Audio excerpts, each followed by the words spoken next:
When the government was chasing me, I wanted to get a sense of how close they were. And to me, this was a game. You know, it was like kind of like I was a little bit insane, and I treated my fugitive status as like a big video game. Unfortunately, it had real consequences. And why I did this psychologically is I love putting myself in dangerous situations and then trying to work my way out of them. Now, I don't know why I like doing this, but I did. So what I did is I hacked into the cellular provider in Los Angeles that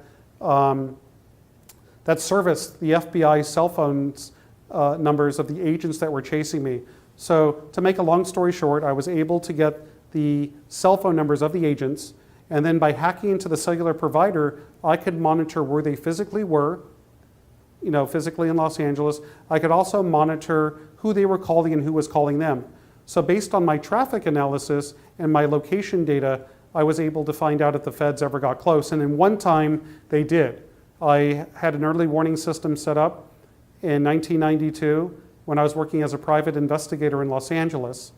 And when the warning system was tripped off, I found out that the FBI was actually at my apartment, and I was a mile away in Calabasas.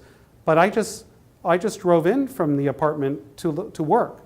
So obviously they weren't there to arrest me, and I didn't think if they were still near my apartment that it was to surveil me. So the only logical thing is that they were there to conduct a search, and that means to get a search warrant. They didn't have a search warrant yet. So in every criminal case, when they have to get a search warrant from a judge, they have to write down the precise description of the premises to be searched. It's the Fourth Amendment stuff. And so I figured out that that was going on. And so the very next day, I cleaned up, that evening I cleaned up everything from my apartment that the FBI may be interested in.